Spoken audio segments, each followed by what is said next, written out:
Hello, everyone. Today is Monday, May 9th. We are moving on and hopefully covering all of Module 4 so we can move on to Module 5. Here we go. So we left off on slope. Give me 1 second. I was telling one of your peers that I'm having trouble with my computer. So here we go. So we left off on 4.7 with calculating the slope of a line. And here we go. So in short, the slope is a measurement of the steepness of a line on a coordinate grid, which is what we've been working on. The grid looks like this. And let me see if I could get that. The grid is the x-axis. I'm sorry, the y-axis first, then the x-axis. And the slope in the coordinate system is a line that could have a positive or negative slope. So let me continue with the definition. On a coordinate grid, a line that moves upward from left to right has a positive slope. A line that moves downward from the left to right has a negative slope. On a rare occasion, there can even be a flat horizontal line that would have a zero slope and a vertical line that would be an undefined slope. So let me just draw a line. This is a line right here. Excuse me. So this line right here, if we're moving from left to right, meaning in this direction, if the line seems to be going up from left to right, like this one is right here, then it is said to have a positive slope. Now, again, from left to right, I'm going to erase this line. Now, let me draw another line. If I have a line that seems to be going down like this from left to right, then it has a negative slope. So I just want you to visualize what we're talking about here. And now, if a line, let me erase this line, if a line is horizontal, something similar to this, something like this, it's said to have no slope, meaning there's no inclination, either positive or negative inclination. So just make sure that you can visualize that. And I'm sorry again for the computer. It has been giving me problems, but let's move on. So there is a negative, positive, no slope, or undefined. An undefined slope is when you have a line that is basically straight up and down. That is undefined, meaning there's no slope. So just remember that there's three slopes you can have. A positive slope that goes from left to right. It looks like it's going, first of all, I'm sorry, this is a negative slope that's going down. Then a positive slope on the Cartesian plane, this is my x-axis. Let me draw this line a little bit more like this. This is my y-axis. A positive slope is a line that if you're going from left to right, seems to be going up. That has a positive slope. Let's look at some of these. Let me erase some of this stuff. All right.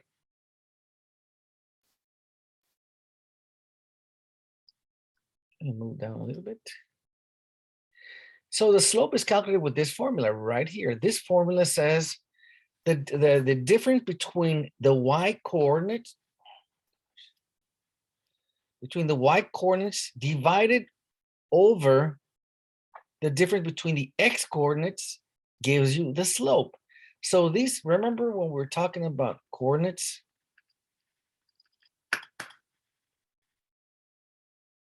Give me 1 second. There's something really definitely wrong with my mouse. Here we go. And the whole computer in general. Remember that we have coordinates. The first number in a coordinate system is the x. The second number is the y. And that defines a point on the coordinate system, which is your y-axis and the x-axis.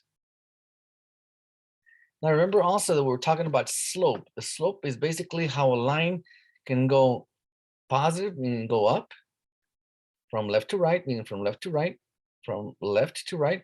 And it can also have a negative slope, meaning it looks like it's going down.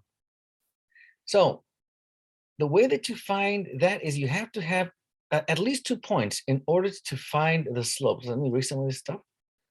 So I have 1 point. Let's say if one is I have point, first point, let's say the point is this point right here. I'll put a number 1.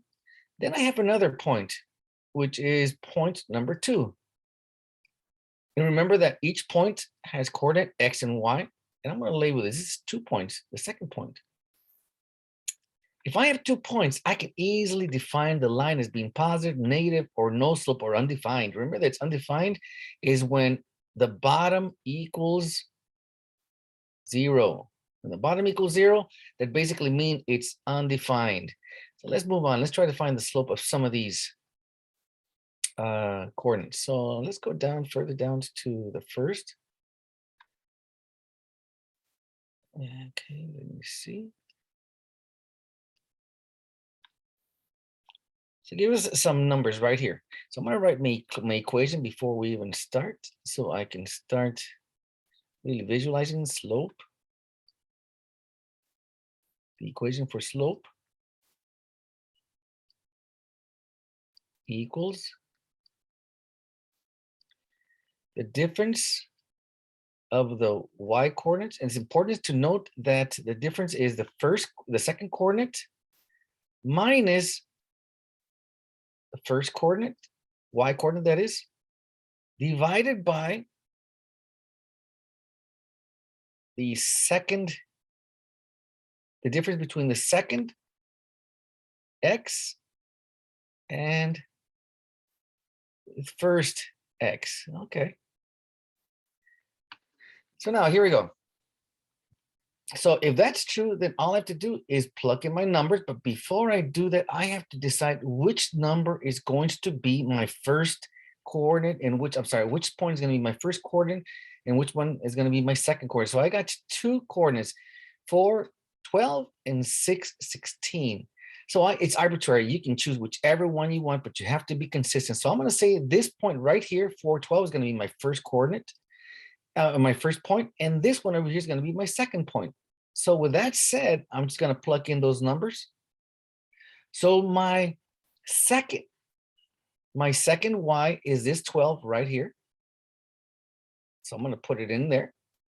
12 minus my second, excuse me. Give me 1 second. This is my excuse me. This does minus my first y. Give me 1 second. I gotta erase some of this stuff. This one right here. So my second x, I'm sorry, this is where I need to make sure that I give you the correct information. My second y is right here. The 16. That's my second because I decided that 16 is going to be my second point and 412 is going to be my first point. So my second y is a 16. So I'm going to put that in there. 16 minus my first y, which is at 12. Put 12 over here. And that's going to be divided by the difference of my second x, which is 6,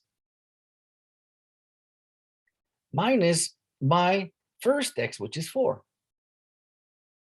So let me check. My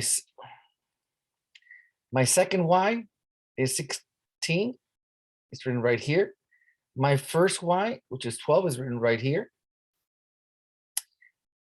Shooting stars, my gosh.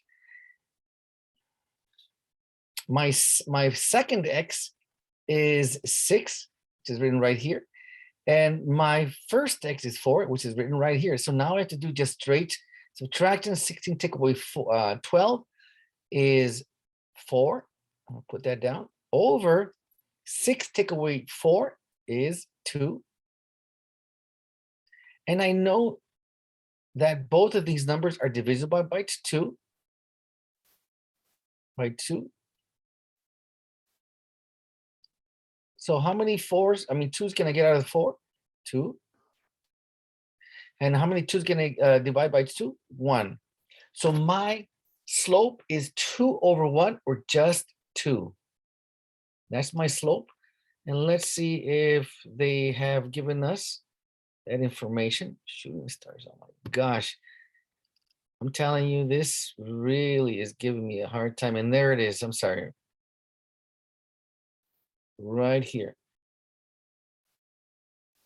I usually don't have this problem right here. That's my coordinate, and I can easily write it as 2 or 2 over 1. Remember, the top number corresponds to the y, and the bottom number corresponds to the x. So please go ahead and try these in the next one. Let's go see what the next section has. Let me erase some of this information down. Remember the formula for finding slope, which is the difference of the second x minus the first, excuse me again, the difference between the first y and the second y divided by the difference of the second x minus the first x gives you the slope of a line. All right, let's move on. So that was slope, how to find the slope. Now we're moving on. And here you go, is find the slope of a line. Then again, you have the same equation right here. Same equation that we used to find the slope. They give you 2 points. You, like I said, you can even decide if you want to. You can say that this is going to be my first point. This is going to be my second point. Or you can say that this is going to be my first point and this is going to be my second point. Whatever you decide, you have to be consistent, because as soon as you decide, then you're going to have to substitute the y's and the x's in that equation. So let's do one of these problems.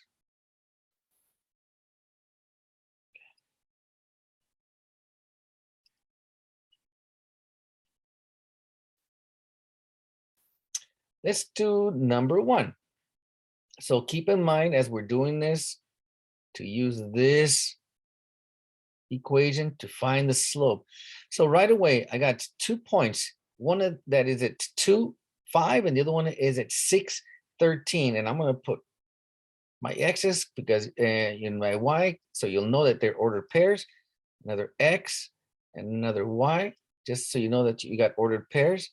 Then I have to decide which of these is going to be my first point and which is going to be my second point. So I'm going to say that the first one is going to be, my first point is going to be this one, 2 and 5, and my second point is going to be 6, 13. So when I do my substitution, I have to remember that the top are the difference between the second y and the first y.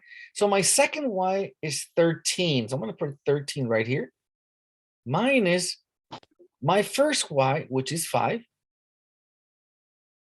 over the difference between my second x, which is 6, minus my first x, which is 2.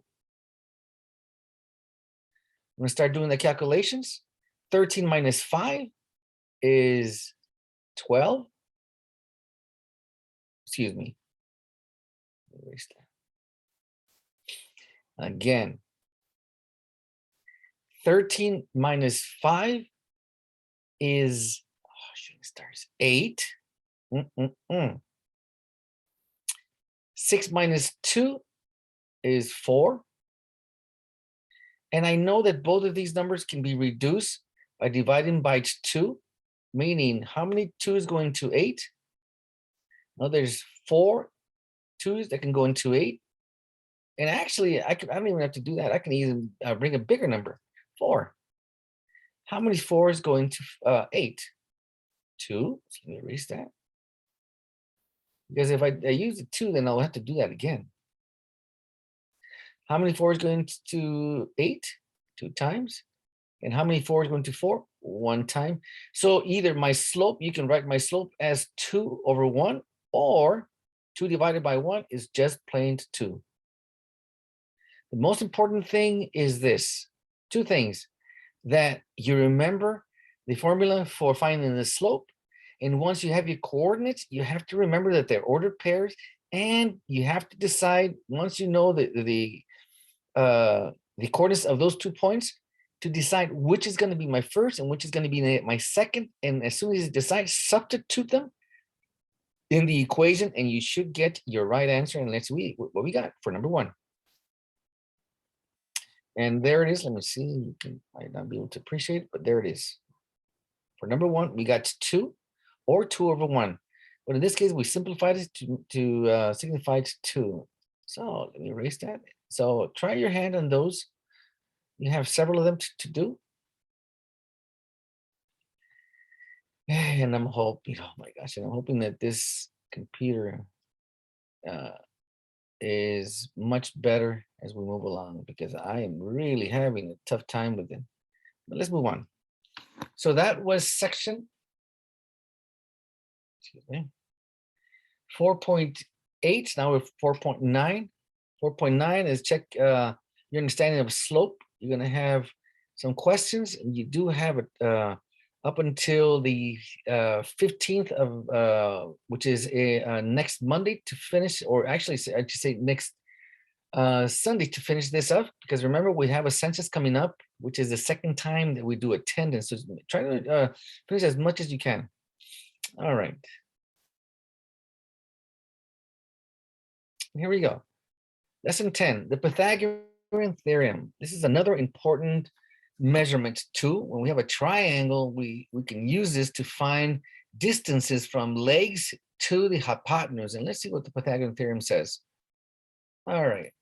So the Pythagorean theorem, or relationship, is a special property of right triangles. Remember, the right triangle has at least one 90-degree angle, and the angle are with those 3 angles within the triangle that measure 180. So at least one has 90-degree measure.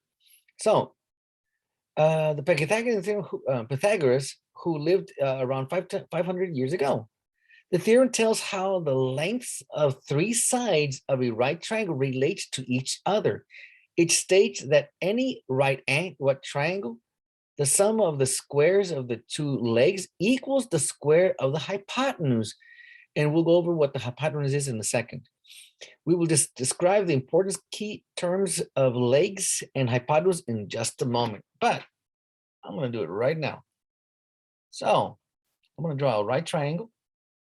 This is my right triangle right here. And I know that this measure is 90 degrees. Right triangle always has a 90-degree angle. And the opposite leg, but it's not called a leg, right here, it is called the hypotenuse. I'm not going to be able to write it down, so let me just underline it right here. That's called the hypotenuse. And this right here, this side and this side are legs of the right triangle. Remember that the opposite side of a right angle, in this case, this right angle, the opposite side, which is right here, is always called the hypotenuse. The adjacent legs are called just legs. All right, so let's move on to find some measures.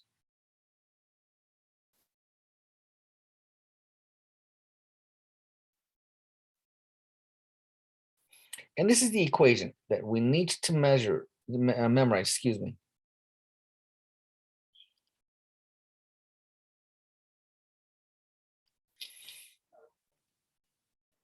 This is very important for you to remember.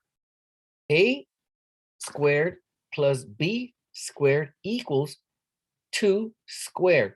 Now, I want to make sure that you know that A is a leg, B is a leg, and C is the hypotenuse. So I'm just going to put a small little h or an h so for you to know. So this would be considered C. This could be arbitrarily called A. And this could arbitrarily called B. Remember that we signify the side in lowercase. The angles are signified by uppercase letters. So there we go. Remember that the opposite side of the right angle, in this case, this right here, is always called the hypotenuse. And adjacent, the right angles are called legs. So here we go. So just remember this: A squared plus B squared equals C squared. That's important because we're going to find that useful when we're trying to find a missing part of a right triangle.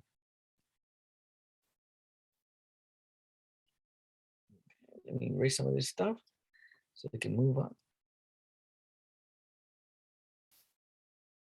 All right, so here we go. So using the, oh my gosh, using the Pythagorean theorem to find the length of the hypotenuse. Oh, okay, so this is what they're asking me. I have a missing part right here. This missing part, the hypotenuse. And if they give me the formula to find the hypotenuse, all I have to do is substitute those numbers. So I know that A equals 9. So 9 squared plus 12 equals B. So put B squared equals a hypotenuse, which is C squared. All right, so here we go. 9 times 9, I already know that when I have a smaller number, which is the exponent, that tells me that I'm going to multiply the base times itself twice. So I know that is, say, 9 times 9. And the same goes over here, 12 times 12.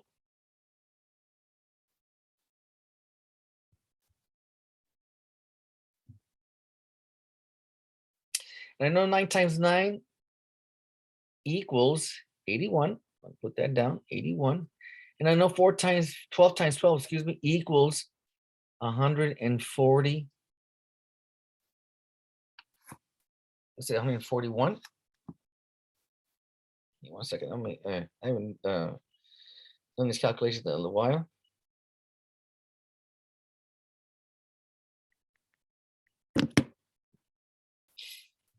$144. Sorry about that. 144.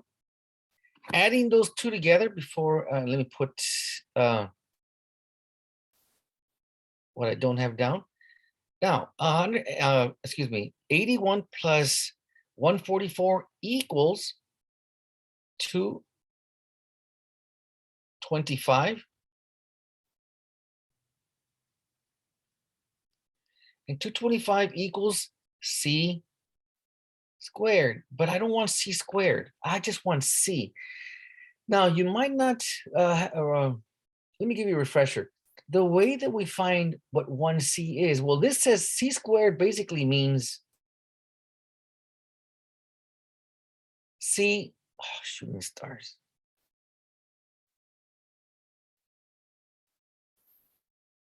C times C. Okay, well, with that in mind, I'm going to put that in square root sign. This is why. When you put something in a square root sign, you can only take, when you don't have a number right here, that's a given that you can only take pairs of 2 when you're multiplying. So if I have a C squared, which is basically C times C, that would equal just 1C. So in essence, I'm going to square this C right here so I can get 1C. But if I square this C right here, I have to square this 225 to 2. So once I do that, I know that C, the square root of C is just C. But what is the square root of 225? That's easy. All I have to do is, well, that's not easy, but all I have to do is find out what times what, meaning the same base, when multiplies gives me 225, and I already know that 15 times 15 gives me, so this right here equals, if I can, I'll put it inside parentheses, I'm sorry, inside the square root, 15 times 15. I know that I can factor 225 to 15 times 15. And that's what I want. Why? Because I want to take a double out. So now C equals 15. C equals 15. And if you want to check, all that we have to do is give me 1 second. Let me erase some of this stuff. See if it's true.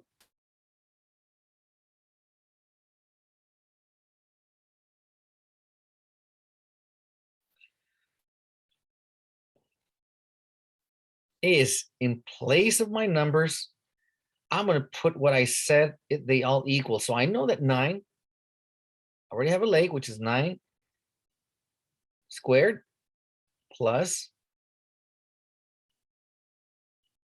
12 squared. And I know that C equals 15 squared because I calculated everything and it came out to 15 squared. So now, does each side equal the other side? Well, let's see.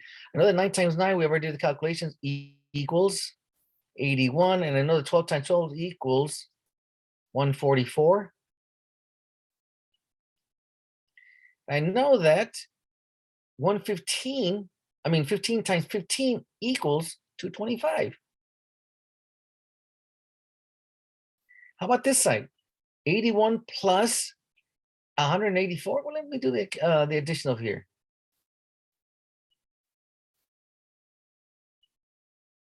Does that equal to 25? Well, 4 plus 1 is 5.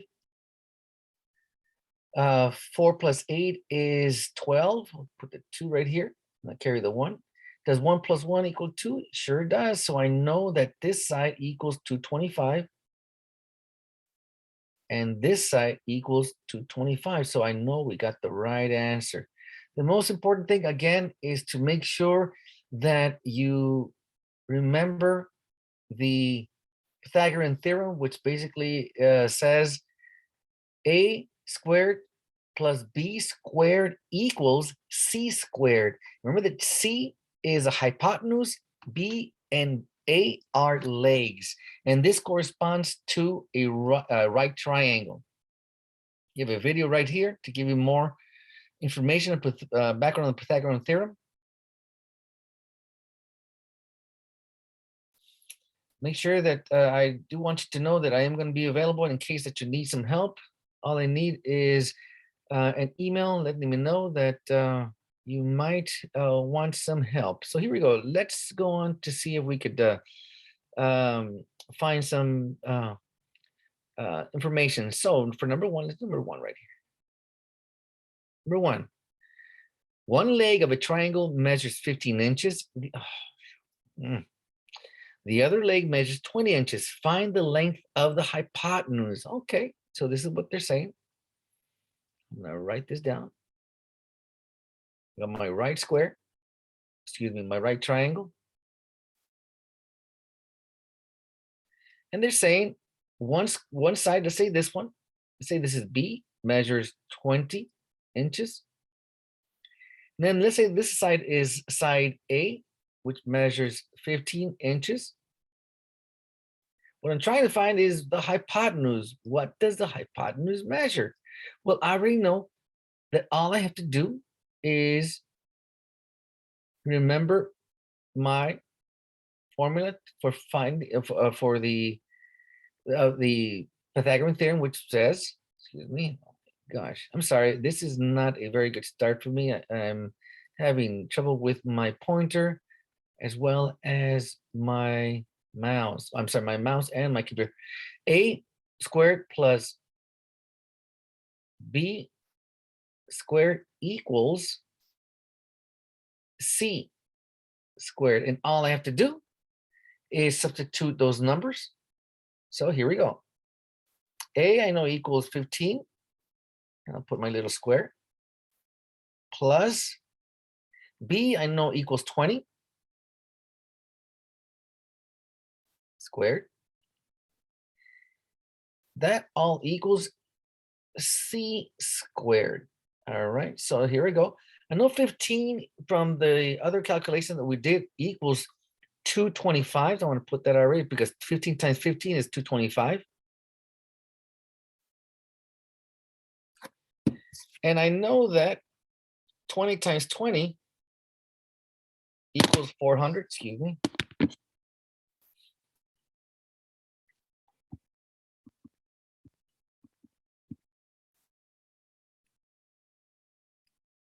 $400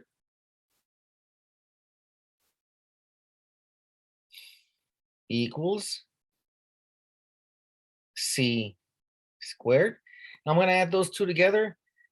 220 plus 400 equals 620.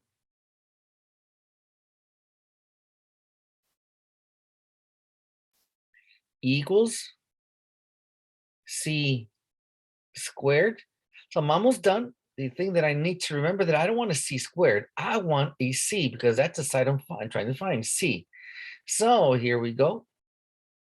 So now that I have C right here, all I need, oh my gosh. I want to find out what the square of C is. Basically, that means I can pull out a C because remember, like I was mentioning, whenever you have the square root sign, you can only pull out C's. And I know that C squared basically is C times C.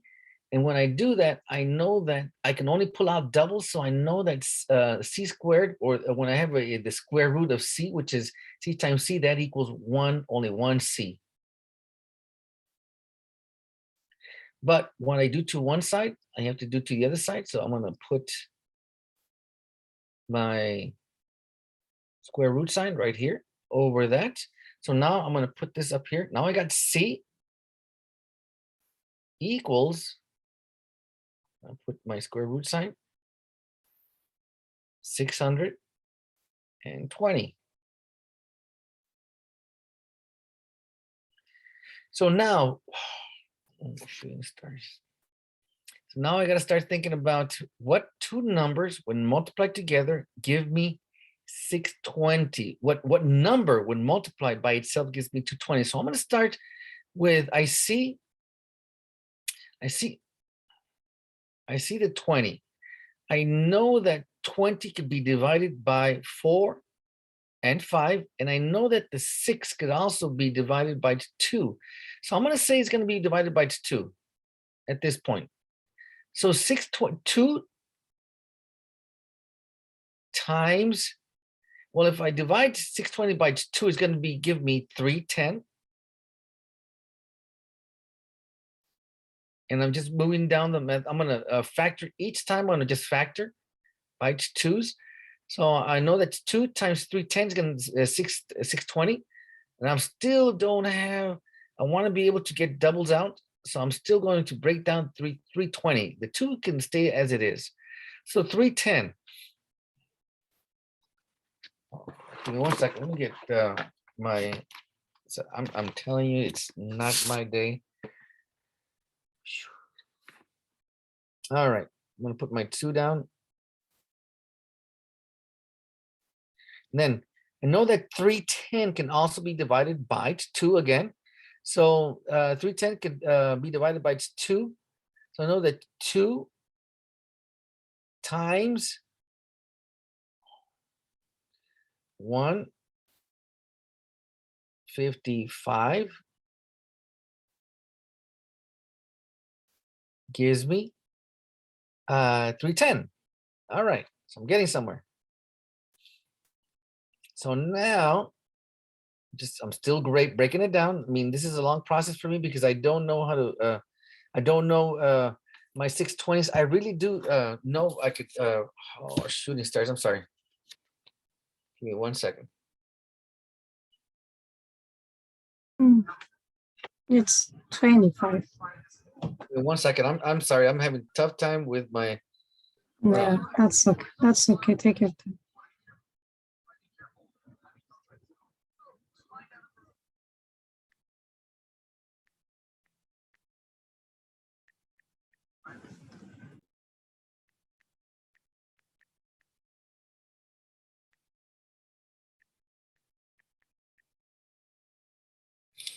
Oh my gosh.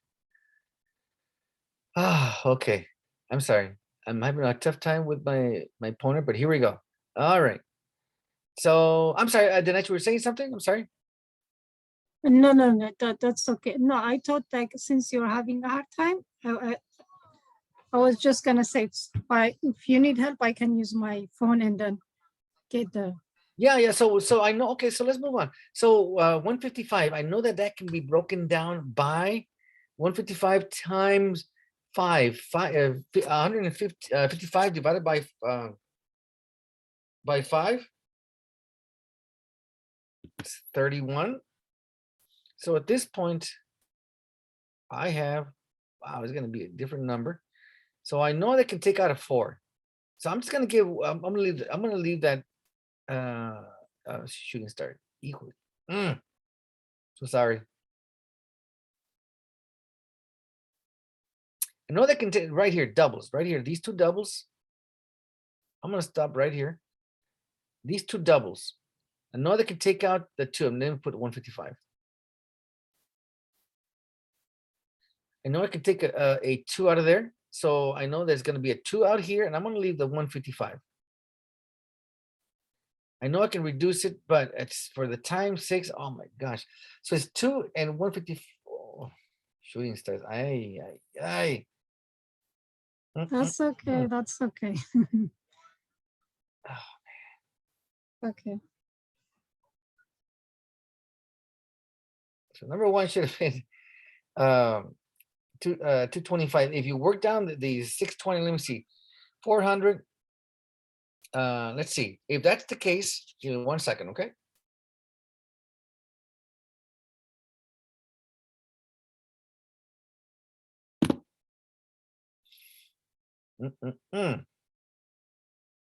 Shooting stars.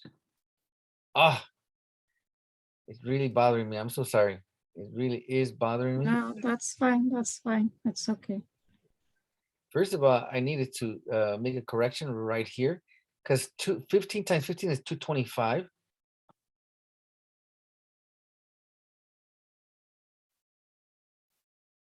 And that's going to really do a big difference.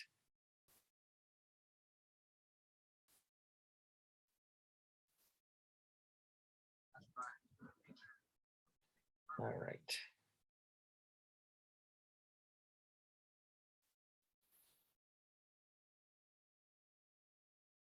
Wow.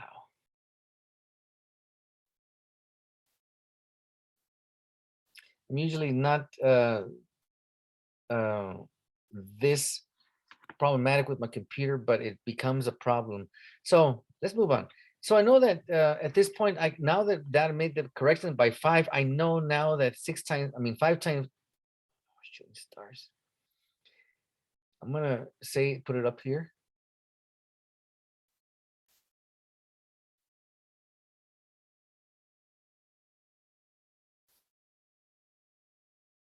$25 times 25 is the same as 600, or 25 times 25. You can do the calculations. You'll find out that equals 625. On one side, I got C. And remember that I can only take doubles. So if I see 2 doubles, which is 25 times 25, and then I can see that I can easily pull out a 25, excuse me. Now I know that C equals 25. Wow, that was a little bit hard for me. I'm so sorry. Oh gosh. You know what? I need to do another one because this was not my best one. So let me do another one, okay? But before we go on, let me go back to this and erase some of this stuff. I don't want to leave you with something that wasn't really done the correct way. So here we go again. Okay, so again, my Pythagorean theorem states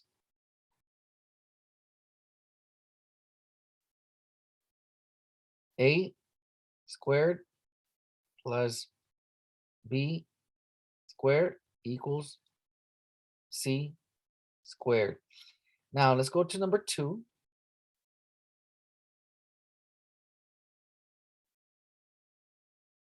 Number 2 It says one leg of the triangle measures 16.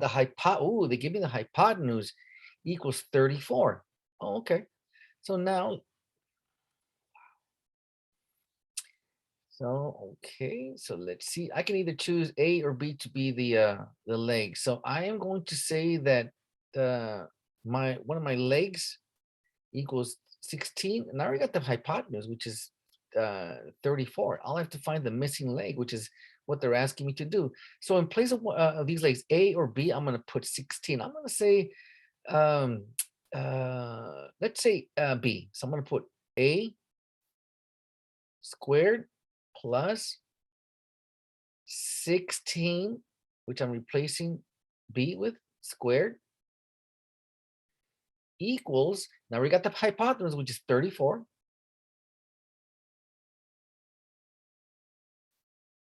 Squared. All right. So here we go. So I know that I'm going to keep A squared plus, and 16 times 16, let's do the calculations, equals 256. I'm going to put 256, 256 equals, and 34 times 34, because remember that exponent tells me that I need to multiply the base by itself twice, times 34 equals 1,156. 1,156. And now, let me take some of this stuff and erase. Now I'm going to, because I want to find out what A is, I need to subtract or get all the number, have the A squared on one side of the equation. So I need to subtract 256 from both sides.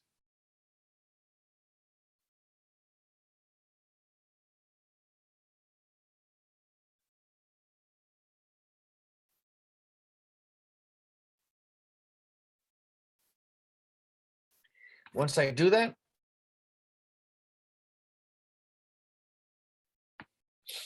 excuse me, I get A squared equals 900.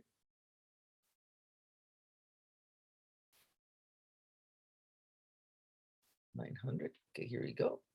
Oh, shooting stars.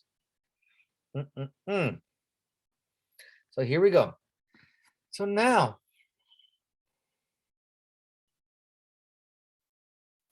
I want to find out not what A squared is, but A, only one A. So I got to find the square root of A, which equals A. But what I do to one side, I have to do it to the other side. So this A squared inside the square root, A to the second power equals A.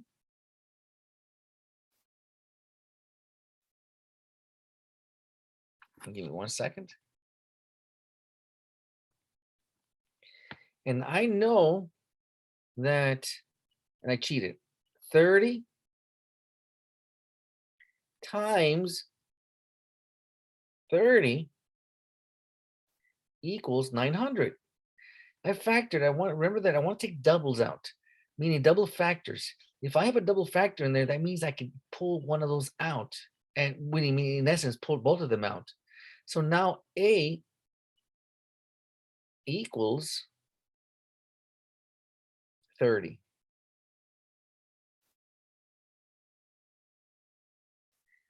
Woo! Let's see if we have the correct answer for number 2. And there it is. Oh my gosh, it was harder than it was supposed to. I'm just having problems with my computer, everything. Oh my gosh. 30. So the leg measures 30, and I'm sorry, I forgot to put feet. The leg measures 30 feet. I need to put that down. Leg measures 30 feet. All right, shooting stars. Not even, oh my gosh. Okay, let's move on. So please try to do those problems before you attempt to look at your the answers. Make sure that you understand the Pythagorean theorem, which states that the A to the second power, which is one leg, plus B to the second power, which is another leg, equals C to the second power, which C equals the hypotenuse. In various ways to my suit, but in some cases, I want to my schedule. Almost about 2 ways. Shari, excuse me, sir. It might be. It's okay. All right, so I'm sorry. Oh, we're just having technical difficulties all over the place. All right. Okay, so let's move on to 4.12. Wow. Okay, here's where you check. You have 8 questions regarding the Pythagorean theorem. Remember, a to the second power plus b to the second power equals c to the second power. You might have, you will have 2 pieces. You can either have both legs and need to find the hypotenuse, or you'll have the hypotenuse in one leg and you have to find the other leg. You just have to substitute the values that they give you, either for the legs or the hypotenuse, and find the missing part. So you have this to do. Let's go on to the next section, which is 4.3. Oh my gosh. Finding the distance between 2 points. All right, let me see. Finding the distance. Now, distance between 2 points, remember that distance is always positive. You can walk backwards 2 spaces, but you cannot say I walked a distance of -2. You have to measure from the starting point to the end point and find the absolute value. So the absolute value is always going to be positive. If you have a distance of negative, then you know you did something wrong. Or we did something wrong. Here we go. Okay. The distance formula is an algebraic expression used to determine the distance between 2 points with the coordinates x1, y1, and x2 and y2. Remember that this is 1 point, and this is another point on your Cartesian plane or the shooting stars. Your plane. So don't forget, these are ordered pairs. The first number corresponds to the x coordinate. The next number corresponds to the y coordinate, and so forth. So just, oh man. All right, here we go. This formula, we have to remember this formula. So here we go. The distance between points on the coordinate planes is not measured in inches, feet, or meters. Instead, the distance between 2 points is measured in whole number units. Also, distance is always positive. Remember what I said? You can be walking backwards, but that doesn't mean you walk negative steps.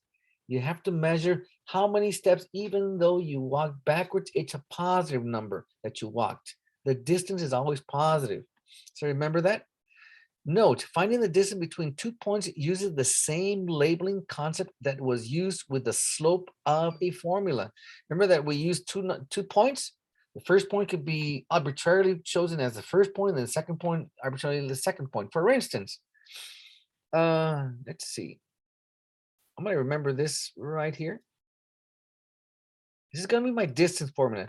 So the distance formula equals the square root of the sum of the differences of the x's, the first x minus the second, the second x minus the first x squared, and the difference of the second x minus the first x squared.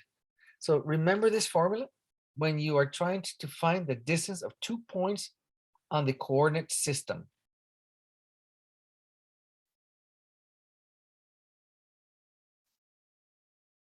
And let's see if we could, let's do one of these problems.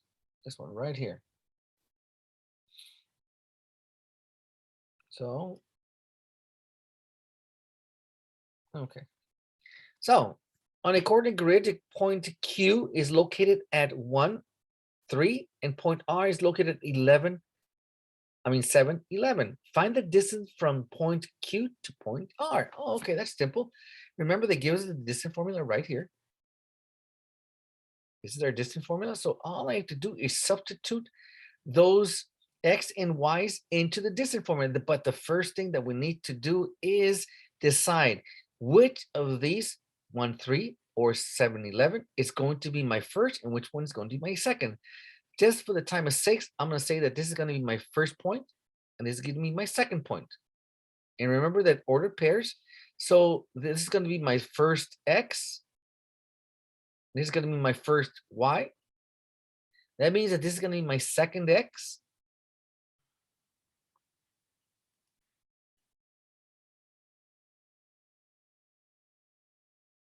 My second X. This is going to be my second Y. And all I have to do is make sure that when I'm writing those numbers down, I have to put those numbers exactly as I find them or as I see them, because if I don't, I'm going to get a different calculation. So let me do that right now. So we decided that the first point is going to be my first and the second point is going to be my second. Okay, here we go. So put my distance formula in here.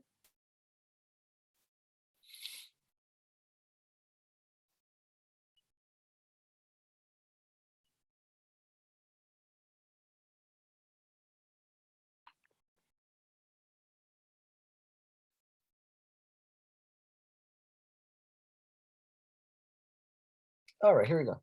So my second X is the 7, so I'm going to put it right here, minus my first X, which is the 1. And then I'm going to put my second Y, which 11, minus my first Y, which is 3. All right, so here we go. So I'm going to start working this problem out. 7 minus 1 is 6. And put that, as soon as I clear that, there's nothing else to simplify in the parentheses. I'm going to put my little 2 in there on top of the 6, plus 11 minus 3 is 8.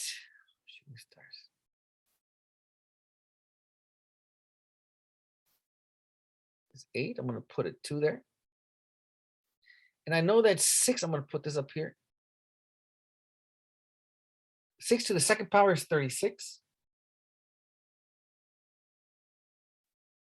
Plus 8 to the second power is 56.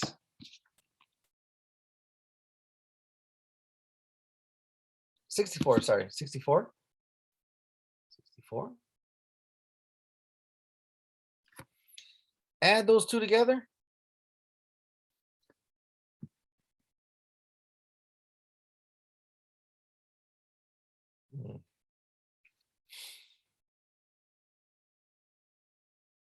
Get 100.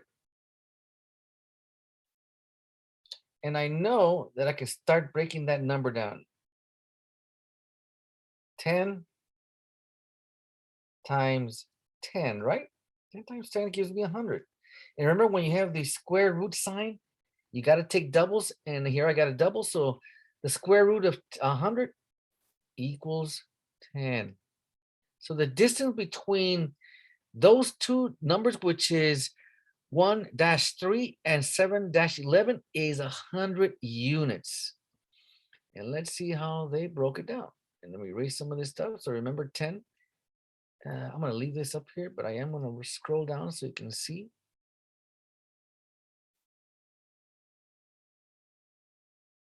They followed the same pattern as we did. First thing is they decided which number was going to the first coordinate, which coordinate was going to be the first. And we said, well, I decided 1, 3 was going to be their first coordinate, and then 7, 11 was going to be your second coordinate. All I had to do is substitute those in my distance formula, which they did here too. They went through the arithmetic operations.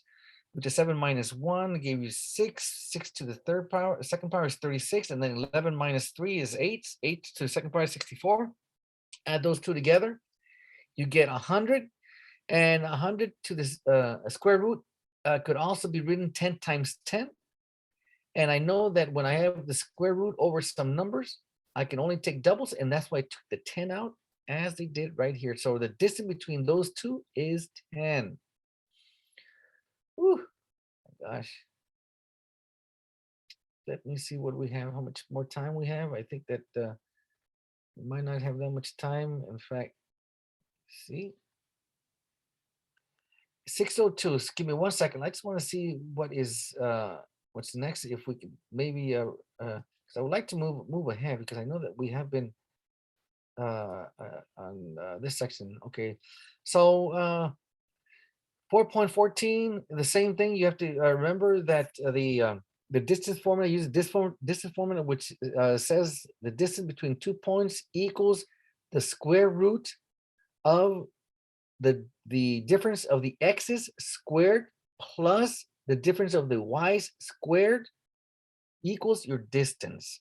So you have all this to you have about 12 problems to just make sure. The first thing is to remember the formula. You'll be okay for these. Let me see what's next. This is an activity coordinate plane. I'm not sure if you ever played Battleship, but Battleship is played on the same coordinate system, which is ordered pairs. Remember ordered pairs? The coordinate system. X, Y, Y, and these, the first digits in the coordinate is, the first one is the X coordinate, then the second one is the Y coordinate. You start at 0, and then if they give you that X, these coordinates, let's say -2, 1, if they give you this coordinates, I start at 0, and if it says -2, that means on the X, I'm gonna go 1, 2, and I stop there, and then my Y coordinate is 1. I'm gonna move from there. I'm gonna move 1, so that point is right there. So that is something that you're going to be working on when you play Battleship. Just go ahead and try it. It's a nice game. I played it when I was younger. It's kind of teaches you how to play with the coordinate system. So just try it. And if you have any questions, please let me know. That's that. I'm sorry. I just want to make sure that we can maybe take care of what we're doing right now, so we won't have to come back to number 4. And I think that it's not that much to do. We just have a little bit. Okay, so this is it. Sorry. So that was it. That was basically it, because next we're going to be moving on to the next module, module 5. And I do apologize again. Oh my gosh, as you can see, my computer has not been cooperating. My pointer, it's been a challenge for me, needless to say. But thank you for bearing with me, Adanech, Adeola, and Tammy. Thank you very much. And let me stop the recording. Thank you so much for not giving up and keep